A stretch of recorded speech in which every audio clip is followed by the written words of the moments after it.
Oke, halo, selamat siang teman-teman JB.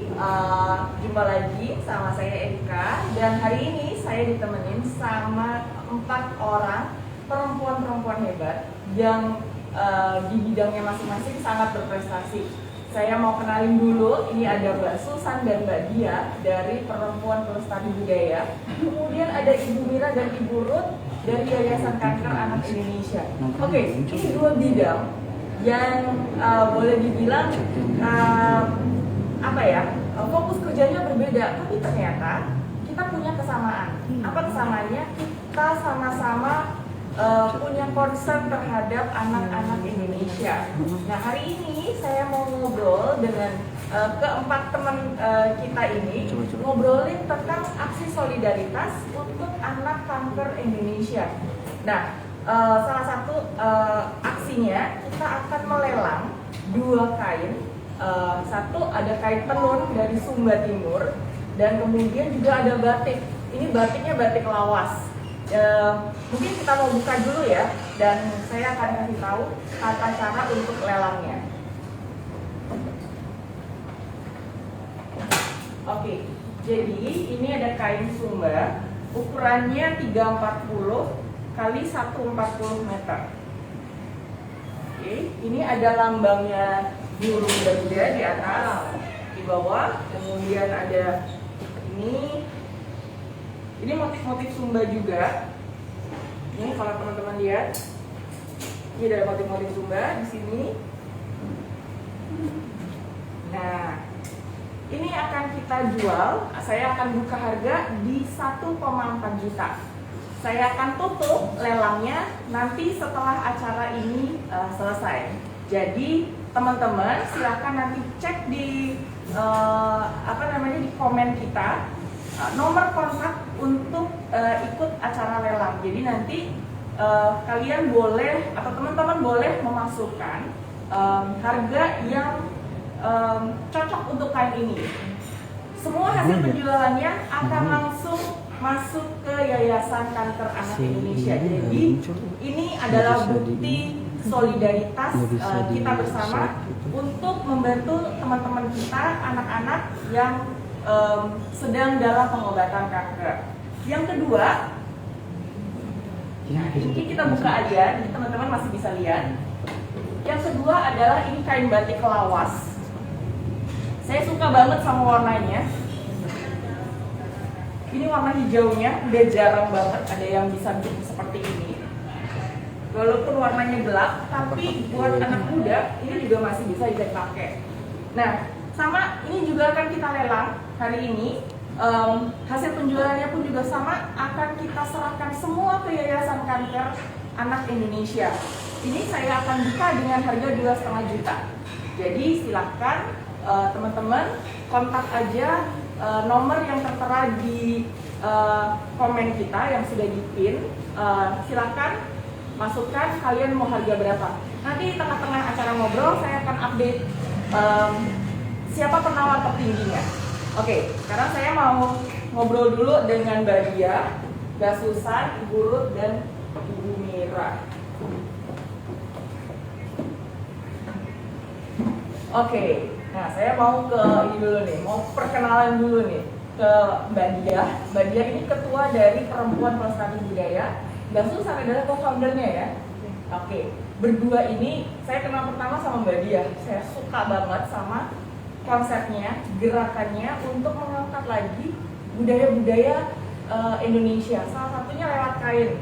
Lihat dong kainnya, bagus banget.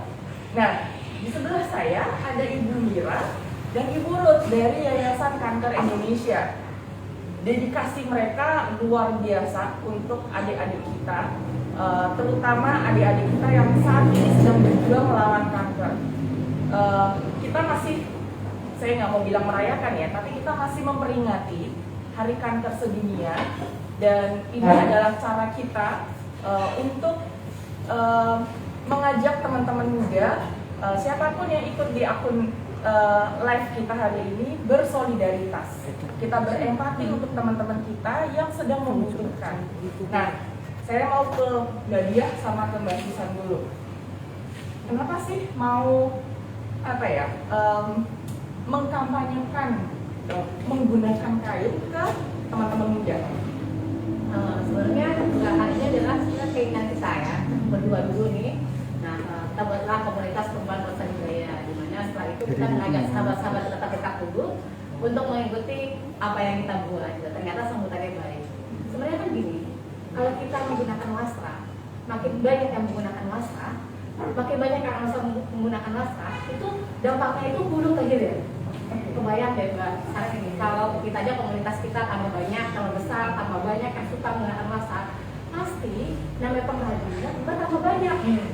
Karena ada yang beli, ada yang mengadopsi.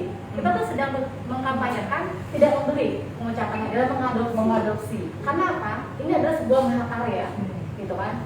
Ini dibuat itu prosesnya panjang banget, apalagi yang warna alam seperti ini kan, dari pemitalannya, warna lihat anak, ada segala macam, kan proses yang luar biasa yang turunan dari leluhur kita gitu. Dan ini harus dilestarikan. Dan ketika kita giat menggunakannya, makin banyak yang menggunakannya, otomatis mereka terus berproduksi. Tapi ketika kita tidak menggunakannya, makin hari makin banyak, karena tidak ada potensial untuk mengadopsi. Benar. Nah, inilah sebenarnya gerakan-gerakan sini sebenarnya kayaknya kok mengadopsi ya? Adalah sebenarnya ada uang diri yang bergerak. Dan ketika kita menggunakan wasra, ada teman-temannya lagi. Ada pengrajinnya, ketika akhirnya bergerak. Ada suweng, ada konde, ada tusukan konde. Nah, ada kebaya. Akhirnya semuanya itu bergulir. Sebenarnya ketika kita mengampanyekan ini, gitu, kita itu sedang mengampanyekan itu tingkat nasional dan mendunia. Karena kita harus menjaga warisan leluhur kita dengan baik, dan tentunya ini akan berdampak ekonomi buat negara kita. Itu sih sebenarnya yang paling kita inginkan, dan kita pengen banget kecintaan kita terhadap wasra ini dari kita, tapi terus ke anak kita, selanjutnya ke generasi kita, betul gitu. Sekarang sih kita udah ngeracunin putri kita ya, itu penting sekali aku ngeracunin gitu, karena ya kita kayak gaya ini kami loh pakai jeans sama pakai kain gitu kan, cantik kan. Dan aku berharap putri itu seperti itu, dan itu keluarkan lagi ke nanti kalau mereka sudah besar punya anak kembali, karena ini harus sustain gitu. Ini karena kita bersama-sama bergandeng tangan harus menjaga kelestariannya begitu. Jadi ini aksi solidaritasnya seperti itu ya. Betul. Harusnya dijaga biar nggak punah. Benar. Karena kaya banget kan ya dari Sabang sampai Merauke. Kalau sampai punah kan kaya sekali. Padahal itu cantik-cantik banget. Gitu. Nah, kalau ngomongin soal punah, ini saya agak miris ya. Kemarin ini kita di tim JB lagi membuat peta wasra. Di Bali itu ada 10 kain sebenarnya, tapi ternyata 3 kain itu udah punah, udah nggak ada lagi yang memproduksi, gitu. Jadi sekarang tinggal 7. Nah, dari Dijen Kebudayaan di Kemdikbud itu pun kemarin juga sudah mulai memasukkan kain-kain dan beberapa produk budaya kita itu sebagai warisan budaya, gitu. Jadi perlu sekali. Jadi gerakannya tidak hanya dari pemerintah, tapi justru dari kita yang ada di luar ini. Kalau Mbak Susan sendiri, pengalamannya waktu pertama kali pakai kain? Pertama kali pakai kain? Orang ngeliat, ini kain apa ya? Kita kan senang ya, ini bagus loh, ini dari NTT, warna alam, cara buatnya gini. Akhirnya orang yang melihat, mahal nggak kira-kira? Kalau di kurang mahal, relatif. Ya karena kan di sini juga mudah, iya mudah. Tapi karena kita memadupadankannya cantik, orang-orang jadi akan tertarik gitu. Oh beli mana? Bisa begitu. Contohnya seperti apa gitu? Itu biasa hal-hal yang seperti kayak sekarang ini kan kita gunain tanpa digunting ya. Jadi cuma dilipat, dibebat, ditambah gitu. Jadi menurut aku inilah cara-cara tempe kita juga gitu loh. Kalau gunain masalah tuh nggak hanya kondangan gitu kan, tapi gaun, sekator, seperti itu. Bener. Misalnya mau dicara dengan digunting pun seperti yang dipakai Tante Mira nih contohnya, pakai batik gitu kan tetap aja bagus, matching, mau dipakai apa aja jadi alter gitu.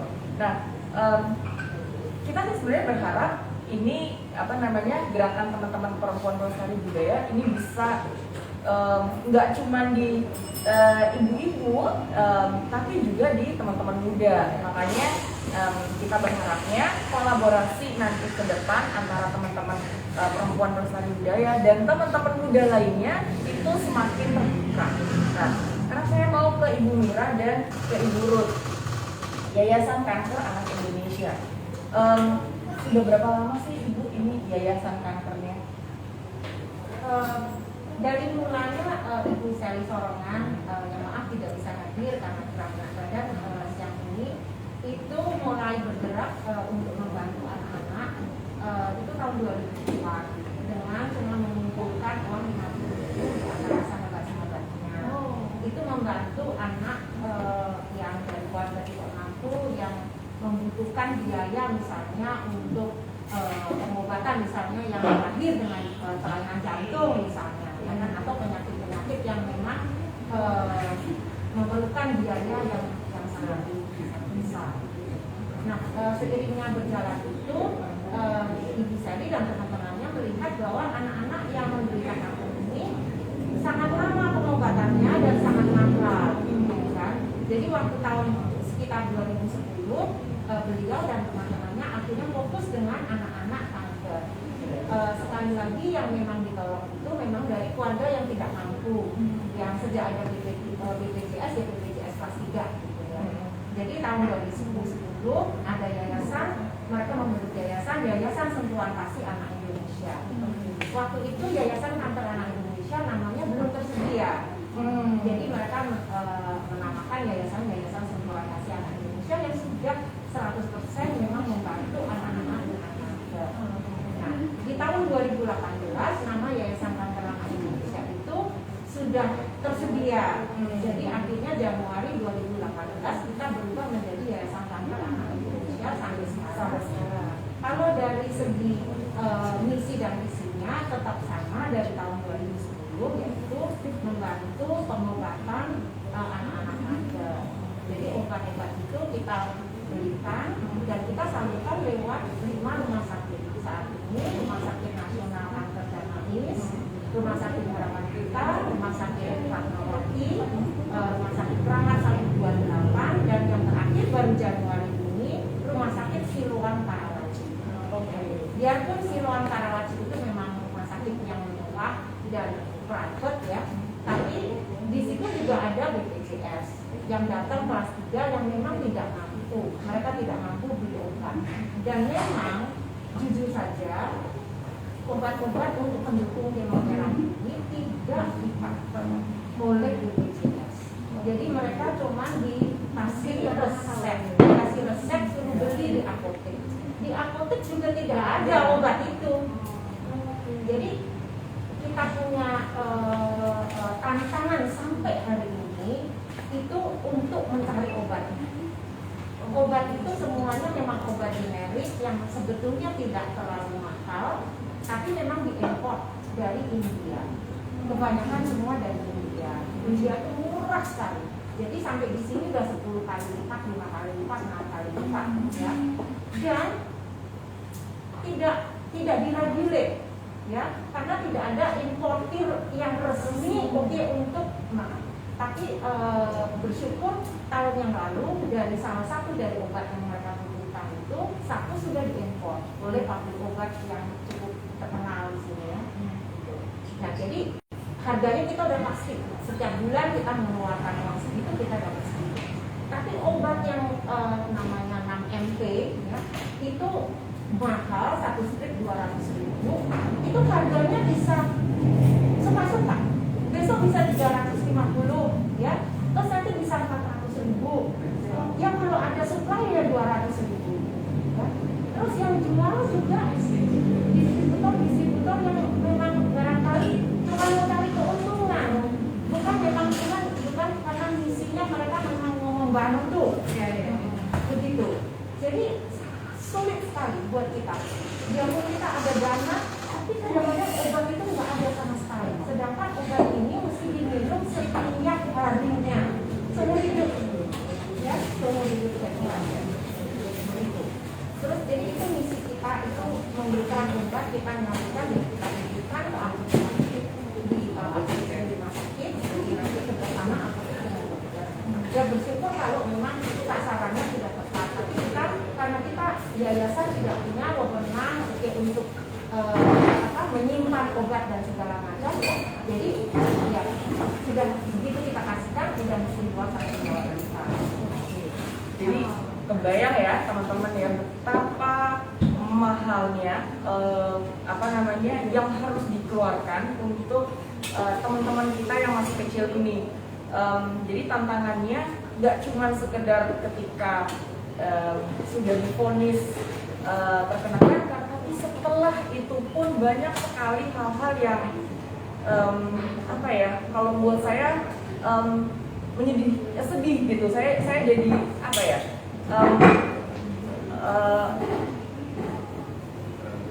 saya kagum sebenarnya sama anak-anak yang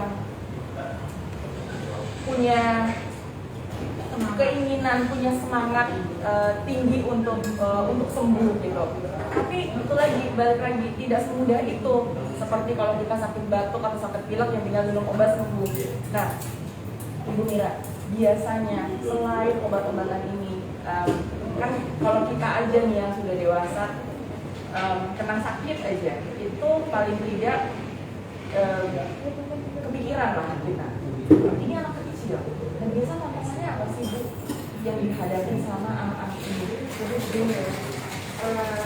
anak-anak itu kalau saya sering sekali ngajak saya dan teman-teman saya di kantor gitu untuk melakukan kegiatan CSR dengan mengajak anak-anak bepergian ke Ancol, ke Taman Safari, ke museum gitu ya. Itu supaya apa gitu? Anak-anak itu tetap ceria. Juga kita mengajak orang tuanya. Karena obat itu akan bekerja dengan efektif apabila kita juga bahagia.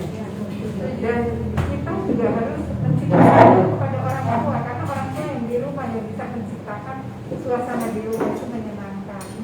Antara lain kita punya parental support program untuk orang tua juga. Membuat anak-anak senang itu sebagai kapan-kapan ikut gitu yang pergi sama mereka. Mereka kalau ditanya sakit apa gitu kan, sakit kanker, tapi sambil ketawa. Karena anak-anak nggak tahu kanker itu bahayanya sampai di mana sih. Mereka pikir ya kayak sakit batuk kayak pilek aja. Mereka kan nggak tahu persis. Tapi coba kalau kita divonis sakit kanker langsung blok, ya kan? Anak-anak tuh enggak. Makanya proses penyembuhan untuk anak-anak itu lebih besar, lebih tinggi. Jadi kenapa kita juga concern ke anak-anak, karena possibility dan sembuh lebih besar daripada anak-anak. Nah, ini mungkin ada teman-teman yang lihat kita semua di sini pakai tanda warna kuning. Jadi kalau mungkin teman-teman mengenalnya dulu kitanya warnanya pink. Kenapa kok warnanya kuning? Nah, katanya sama Ibu Lut. Kenapa warnanya kuning, Ibu? Sebetulnya bukan kuning, aslinya sebetulnya gold. Oke. Childhood cancer itu gold. Oke. Saya kira ya seperti tadi ya Bu Mira bilang ya, harapan ya, kalau emas itu kan kayaknya harapannya besar banget gitu kan, berharga gitu. Jadi seperti tadi Bu Mira ceritakan, jadi harapan untuk mereka sembuh itu memang besar sekali. Apalagi kan kira-kira hampir 60% itu anak-anak di Indonesia itu terkena leukemia, kanker darah. Dan kanker darah itu di negara-negara maju, setahu saya ya, itu penyembuhannya itu sudah mencapai maksimal sekitar 80-90%. Di Indonesia masih 40% atau lebih kurang dari itu. Harapan dari WHO, negara seperti kita ini sekitar 60%. Ya, belum bisa mencapai 80%, tapi at least 60% sudah di tengah-tengah. Yaitu masalahnya tadi kembali. Kalau mereka sakit nggak ada obatnya, terus mesti bagaimana? Apalagi yang menyedihkan sekali, tidak punya dana, tidak punya uang untuk membeli obat itu. Sedangkan mereka bayar pun iuran BPJS, tapi tidak dicover. Begitu. Itu satu. Sebetulnya misi yang kita kedua yang penting sekali itu juga kita ada pembelian 4 mobil yang sekarang antar jemput anak-anak dan pendampingnya. Ini penting sekali karena kalau mereka tidak punya biaya ke rumah sakit, mereka madol, Nggak mau. ya. Jadi mereka tidak ke rumah sakit. Terus kalau kemoterapi itu kan mesti kontinu. Kalau enggak mereka mesti mengulang dari permulaan. Itu protokolnya begitu. Jadi dan rumah mereka itu sangat jauh-jauh di Bogor, di Serang, di Banten, pokoknya kita udah pernah coba pakai Grab itu titiknya aja nggak ketemu, gitu. Susah banget, sekali jalan 500.000 naik Grab mobil itu. Kita udah pernah coba karena kita mau bantu lebih luas ya dengan adanya sekarang Grab dan segala macam. Jadi itu dilihat penting banget, gak cuma obat yang masuk, tapi kalau mereka misalnya mesti misalnya sakit nih tiba-tiba, mesti transfusi darah misalnya, kan nggak mungkin kendaraan umum, banyak meninggal juga di kendaraan umum. Semua kuman-kuman ada semuanya di situ, ya kan? Jadi itu penting sekali. Makanya kita bulan ini juga sedang kampanye karena mobil-mobil kita juga sudah mulai tua, biayanya juga sangat berat buat kita. Karena mobil itu tiap hari jalannya jauh sekali. Kita lagi nyiapin untuk peremajaan mobil-mobil yang sudah 6 tahun itu sekarang. Jadi kita sekarang nyiapin dengan komunitas-komunitas baru juga untuk itu ya peremajaan. Oke. Nah, sekarang saya mau balik lagi ke Mbak Dia sama Mbak Susan. Tadi Mbak Dia sama Mbak Susan bilang generasi mudanya kita itu perlu juga untuk mengenal kebudayaan kita. Salah satunya ditularkan dari orang tuanya ini. Nah, kesulitannya apa nih? Menularkan budaya pakai kain gitu kan untuk keseharian misalnya ke anak-anak. Kalau aku karena mindset sebenarnya. Oke. Karena kan dari dulu gitu ya, kalau kain tenun gitu itu kan berat, gitu kan. Terus jangkrik. Nenek-nenek banget yang pakai. Jadi kan kita harus berubah mindset gitu. Nah, dengan adanya perancang-perancang yang sekarang udah hidup di sosial media gitu kan.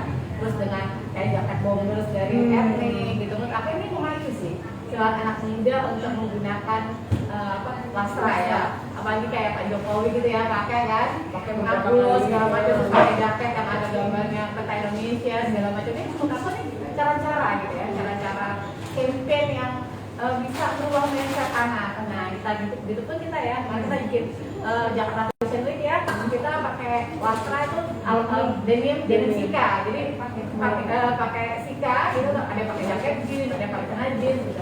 Nah ini mencoba merubah mindset gitu. Kalau tenun, ikat gitu, dan batik itu nggak harus pergi kondangan gitu lah. Nah, dengan melihat ibunya seperti ini, otomatis kan sebenarnya mereka terinfluence gitu kan. Jadi lama-lama akhirnya Iya. mau karena kita iya harus kayak pakai mereka kita bikin show-nya pakai status cash, betul, pakai tenun, gitu. Nah, enggak, iya. Di sosial media juga kita galakan nih semua rumah besar budaya tampil di sosial medianya dan menggunakan karena akhirnya tuh menginfluence orang lain untuk menggunakan yang hal sama gitu kan ya. Beli di mana tuh? Harganya siapa? Aku mau juga dong kayak gitu. Rancang ya? Iya, ada rancang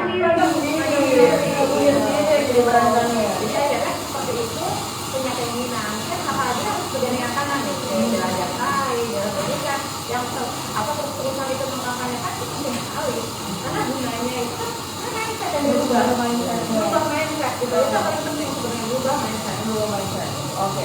Nah, merubah mindset juga ada susah ketika tidak ada support system. Jadi kalau kita ngomongin support system sebenarnya di teman-teman di anak-anak ini juga sangat membutuhkan support system. Nah, kalau dari bagian kalau kita support system seperti apa sih yang sebenarnya penting sekali untuk anak-anak ya? Jadi bisa dalam pergaulan sehari-hari, terus kemudian ketika misalnya anak sakit gitu. Kadang-kadang ada anak yang kayak aduh saya begini ya gitu. Mau ngomong orang tua mungkin agak takut gitu. Nah, kalau dari Mbak Dia kalau ini pengalamannya gimana? Salah satu basic aku namanya itu system gitu ya. Sebenarnya itu bagaimana kita mengolah namanya budi pekerti gitu ya, budi pekerti ala Indonesia gitu ya. Sebenarnya ini PR-nya tuh sebenarnya gak hanya di keluarga kita, tapi di Kemendikbud nih. Kalau aku ya, kita mohon maaf nih Mas Menteri, mau kritik sedikit. Ya kan, bagaimana cara anak yang di sekolah ini kan di rumah kita kan sekarang hampir banyak di sekolah tuh, dari pagi sampai sore gitu kan. Nah, bagaimana guru-guru sekolah ini mengajarkan namanya budi pekerti di sekolahnya mereka masing-masing gitu kan, bagaimana mengajarkan keberagaman, etika, sopan santun itu kan penting banget. Di rumah diajarkan sopan santun udah tingkat tinggi gitu ya, di sekolah teman-temannya nggak begitu, ini kan sulit juga gitu loh. Gitu. Nah ini budi pekerti ini penting banget. Kalau tidak ada budi pekerti, empiri sama empati sama teman, kayak ibu nih ya, kan benar-benar sekarang aja kita harus pikir, aduh saya bisa bantu apa lagi ya gitu kan. Kalau budi pekerti ada terapkan sama orang tua kita. Nah, kalau orang nggak punya budi pekerti dia nggak akan tidak empati gitu. Nah menurut aku itu penting banget gitu kan, belajar budi pekerti. Jangan apa-apa dikaitkan sama agama gitu kan. Padahal kalau aku kalau berpikir kita berbuat baik lah, nanti cuma Tuhan yang tahu timbangan kita seperti apa gitu kan. Hal-hal seperti ini yang harus kalau aku diberitahu ke putri-putri kita gitu kan, empati sebenarnya, dan itu adanya di budi pekerti. Oke, nah ini kalau udah ngomongin soal empati, soal budi pekerti, soal support system, yang biasanya ditemuin kalau anak-anak itu, apalagi kalau misalnya ada kekurangan, itu biasanya suka dibully gitu. Apalagi ini teman-teman kita kan kena kanker ya, kadang-kadang mereka juga mengalami bullying gitu. Nah kalau dari KAI ada program nggak sih untuk pendampingan secara psikologis misalnya untuk orang tua dan juga untuk anaknya? Ya, yang kita kan tiga tadi ya, utamanya membantu pengobatan, transportasi, dan parental support. Parental support ini kegiatannya macam-macam, dari membantu orang tua, anak-anak, kita mengundang para psikolog, mengundang segala macam unsur yang bisa membantu meningkatkan semangat mereka, apakah anak-anaknya, apakah orang tuanya. Jadi lebih percaya diri. Iya, programnya sangat-sangat bervariasi dan bekerjasama dengan banyak pihak. Itu juga salah satu konsep dari yayasan. Kalau boleh saya tambahkan sedikit tadi mengenai support system, memang betul sekali yang Ibu Mira utarakan. Terakhir ini juga ke-trigger kita semua sebagai pengurus ya, bahwa anak-anak itu nggak cuma kita obatin penyakitnya, tapi juga mental health-nya oke kita mesti obati. Yang terutama yang mereka misalnya kehilangan anggota tubuhnya, ya, misalnya kehilangan kaki, karena ini sudah kejadian. Anak itu menjadi stres sekali karena disini, ya. Apalagi bisa bayangin rumah-rumah mereka itu kan nggak yang luas-luas ya, kali rumahnya petak-petak, mereka main sama-sama gitu. Terus yang remaja-remaja ini juga conscious sekali ya kan, hormonnya juga lagi salah gitu ya, udah sakit lagi, nggak punya kaki lagi, terus udah gitu nggak pakai kaki palsu, kali mereka di kursi roda gitu.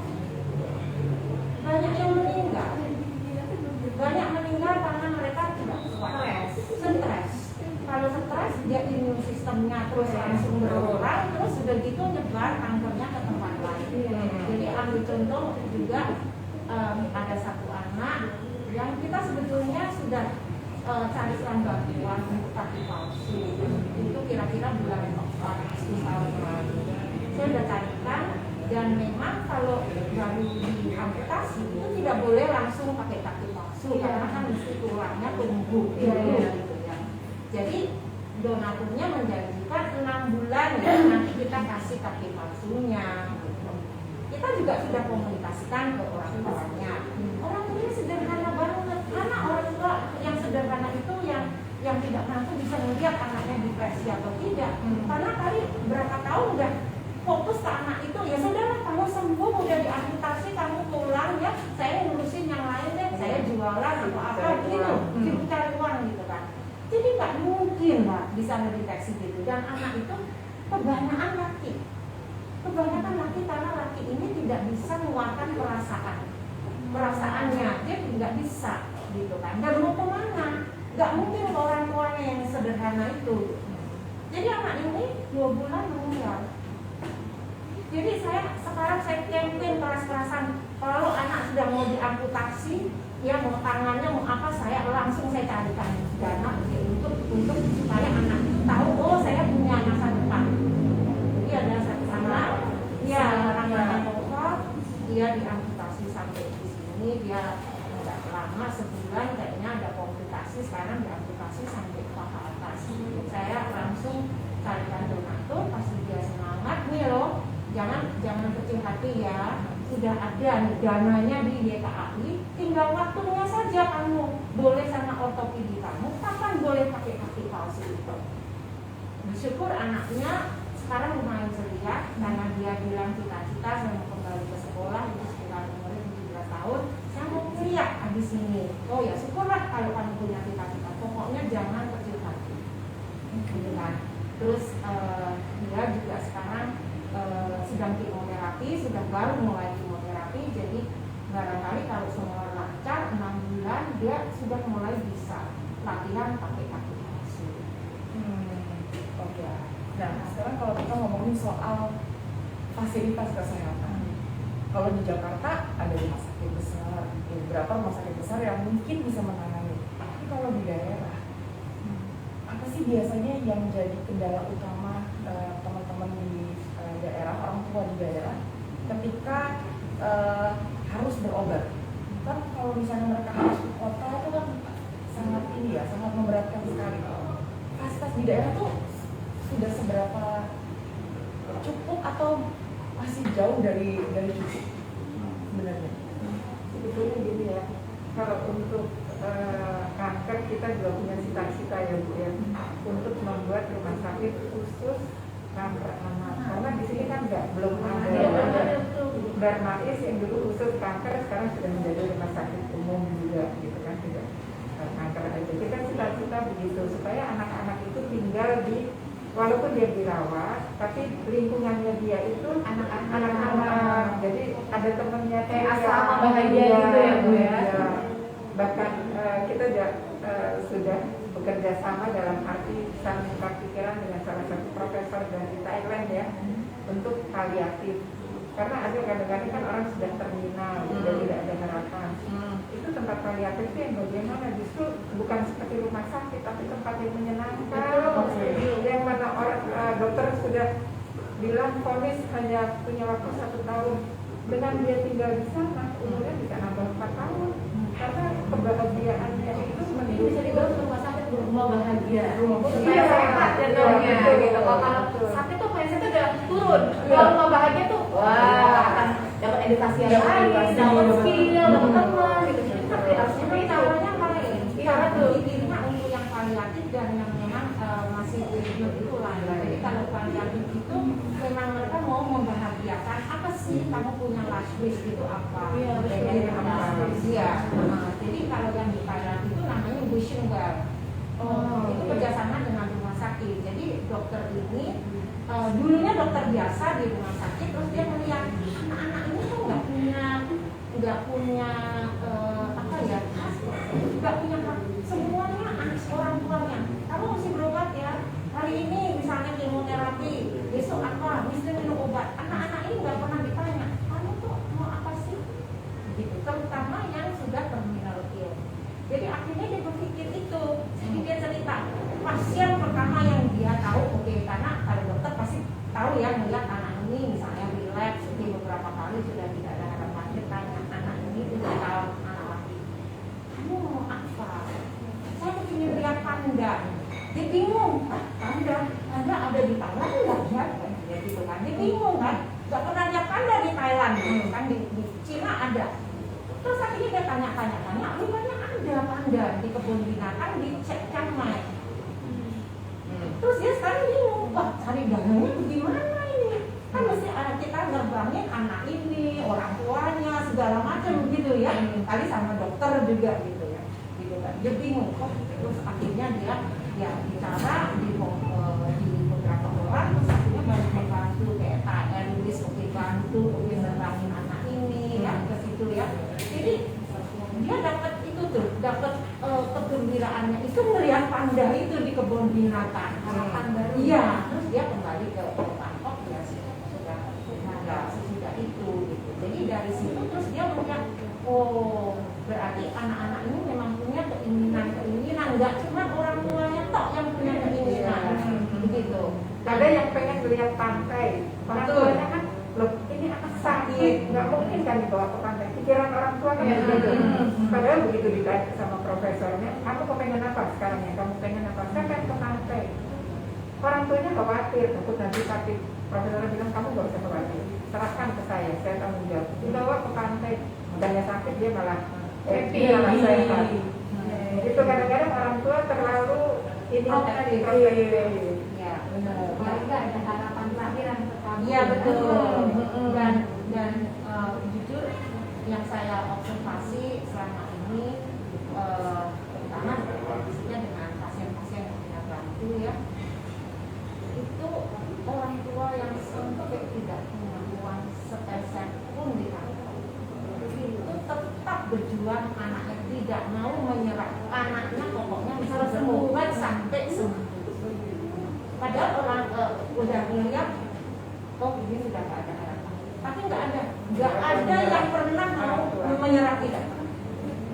Itu di bawah lampu ibunya, itu, iya kan? Makanya kita komunitasnya ada komunitasnya ada ibu hebat. Oke.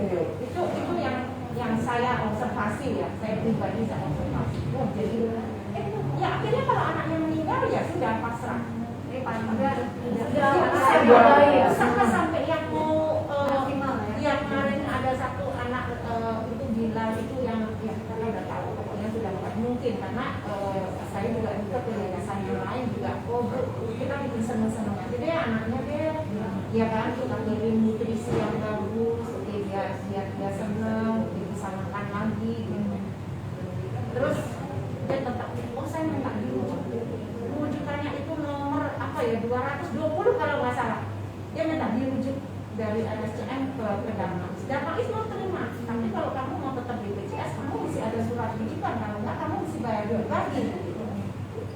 Nah itu, jadi macam-macam ya ragamnya, maksudnya orang tuanya jujur aja.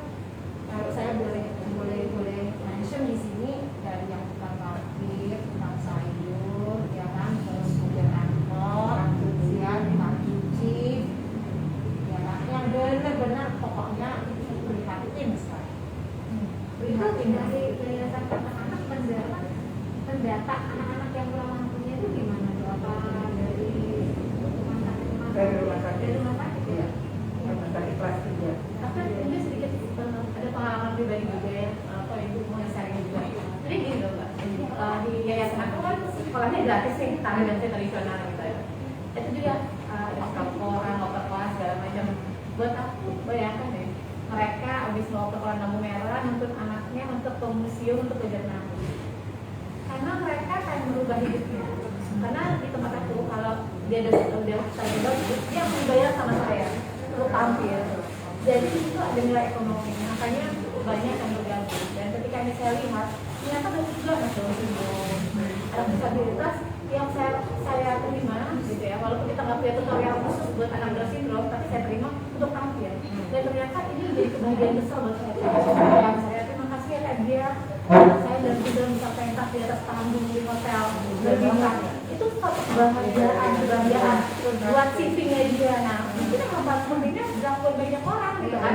Kayak mungkin saya senang banget kenal sama ibu, jujur aja aku kepikiran mau bikin pagelaran apa yang mereka anak-anak itu dibikin kreatif supaya mereka bisa tampil, ditonton orang banyak. Ini akan menunjukkan pride-nya mereka.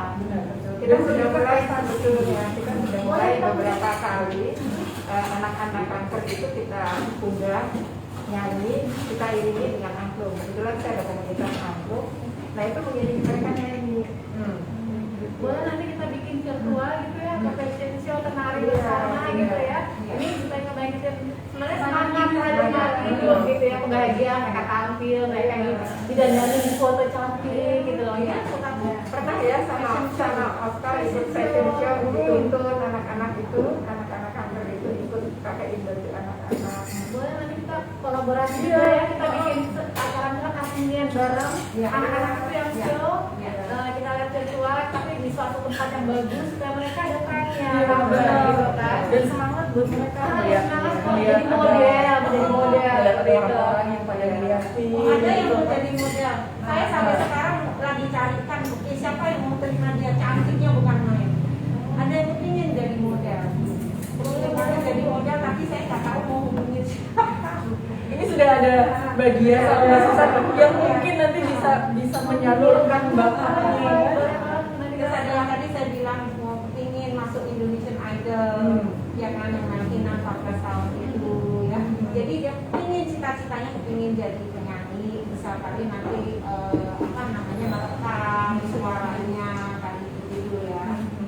Satu lagi yang barangkali saya mau tekankan juga, anak-anak yang kita lihat bisa berhasil sembuh dan mengambil prestasi itu selalu orang tuanya itu ya kan. Jadi orang tuanya itu kuncinya di sini. Mau yang mentorkan atau apa, tapi kalau orang tuanya itu memang melihat anaknya punya potensi, sebenarnya punya potensi berbakat sesuatu keyakinan itu obat buat anak.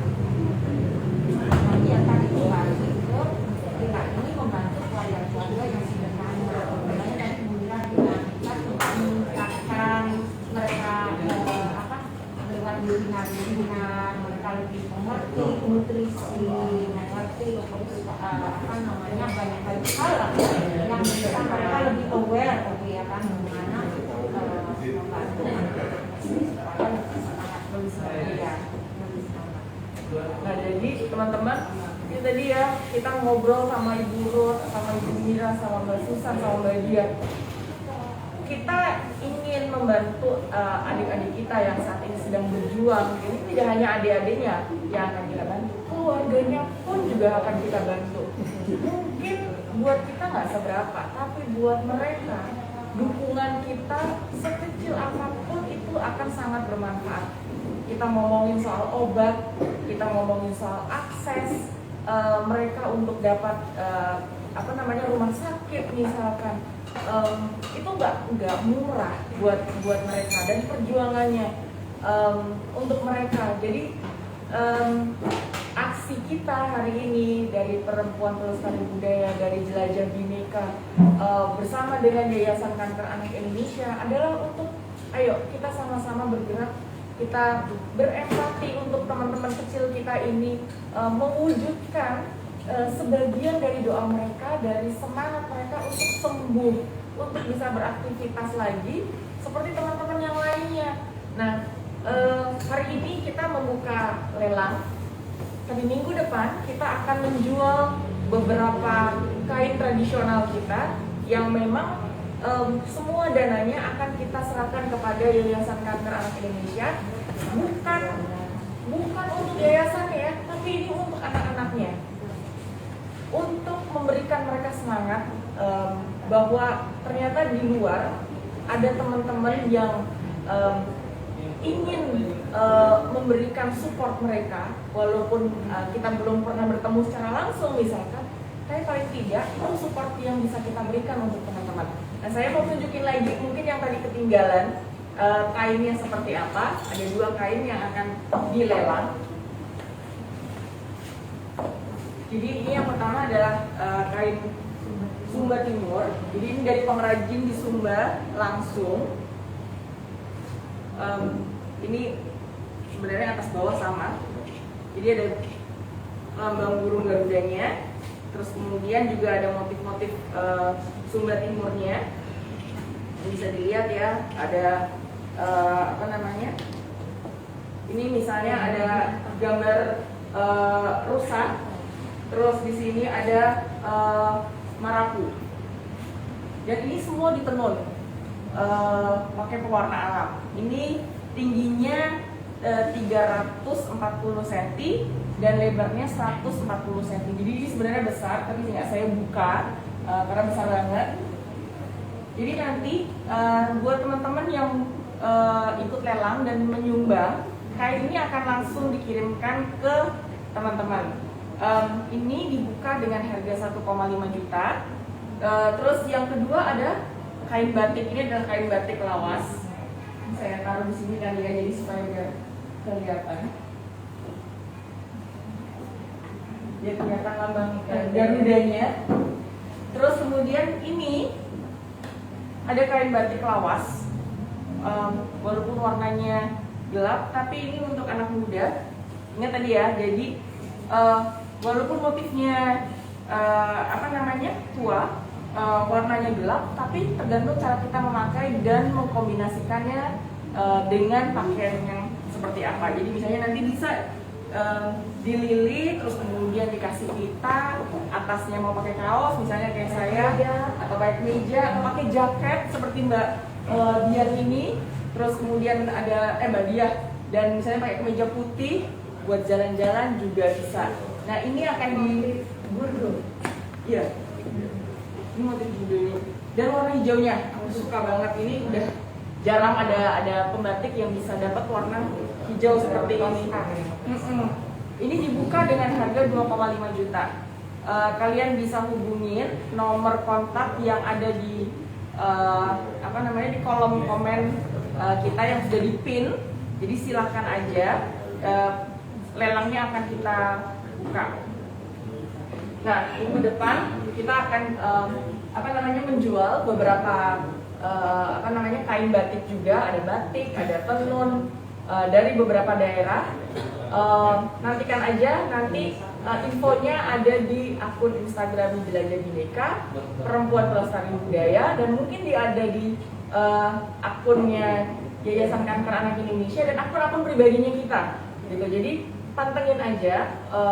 Ini salah satu cara kita untuk bergerak bersama untuk anak Indonesia. Jadi kalau kita tidak bisa berkontribusi secara langsung, mungkin ini adalah salah satu cara kita untuk berkontribusi untuk adik-adik kita gitu. Jadi nggak perlu melakukan hal-hal yang besar untuk mendapatkan pujian dan lain sebagainya. Hal-hal yang kecil bisa kita lakukan dan membuat orang lain tersenyum. Jadi membuat orang lain tersenyum itu sudah menjadi prestasi sebenarnya, menjadi kebanggaan buat kita semua. Nah, Sesuai tagline kita ya. sesuai dengan tagline, Kembalikan senyum sehat anak Indonesia. kembalikan senyum sehat. Waduh, ini saya lama-lama jadi ini nih, jadi kayak customer service nih. Oke, jadi kembalikan senyum ke anak Indonesia. Senyum mereka tuh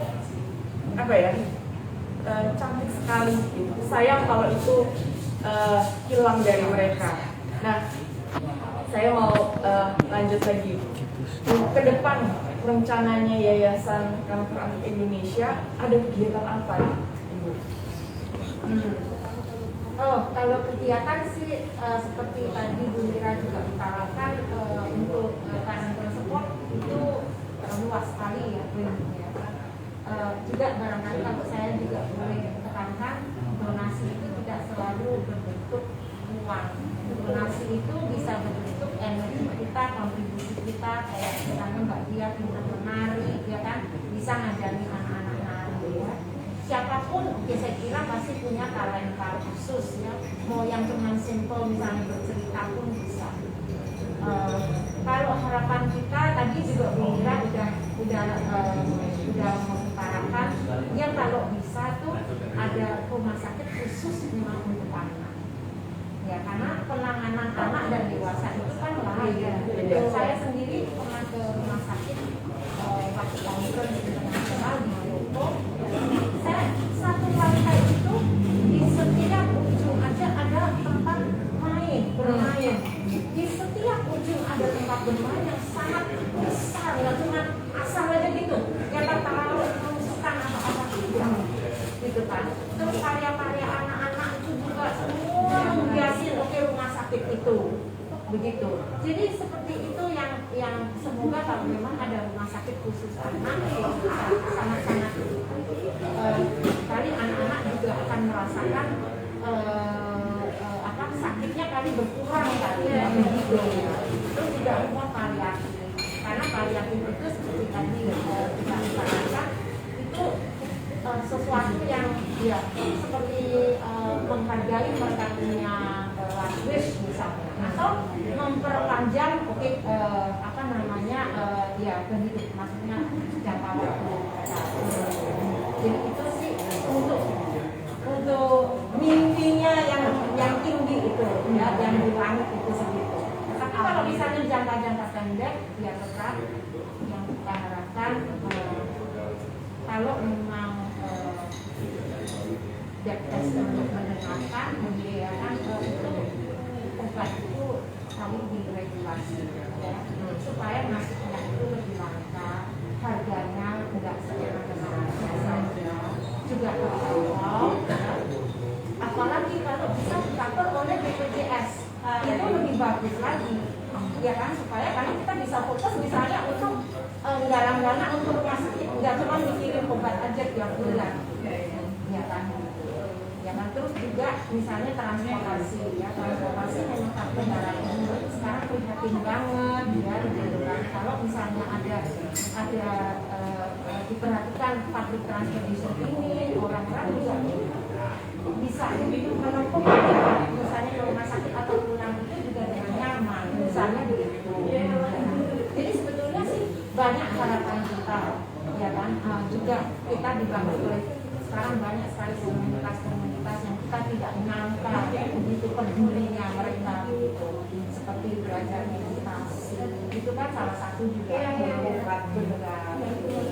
Terus ya musik, jadi ya banyak sih harapan kita supaya yang lain juga kita nggak mungkin semuanya kita bisa kerja sendiri sih. Jadi ya kita perlu teman-teman di seluruh Indonesia ya bekerja sama gitu ya kan. Pertama ya tadi mengkritik pemerintah juga ya.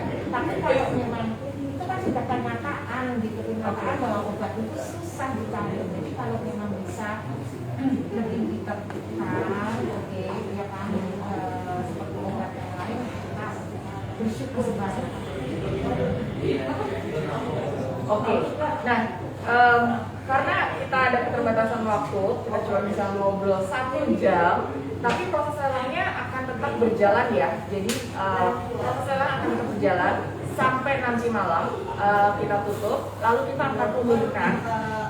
Dan ingat, ini semua hasil penjualannya akan diberikan langsung ke Yayasan Kanker. Jadi tidak akan masuk ke rekening pribadi, tidak akan masuk ke rekeningnya Perempuan Pelestari Budaya ataupun Jaja Bhinneka, tapi langsung ke teman-teman Yayasan Kanker Anak Indonesia.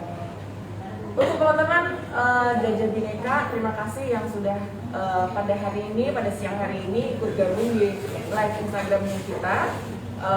Jangan lupa, ayo kita terus melestarikan budaya Indonesia. Warisan Indonesia itu sangat-sangat cantik, dan sayang kalau misalnya kita melupakan itu. Dan satu lagi pesan saya, kembalikan senyum anak Indonesia. Sekian dari saya, Erika, Mbak Dia, Mbak Lisa, Ibu Mira, dan Ibu Run. Oke, selamat berjumpa, selamat menikmati weekend-nya. Dadah.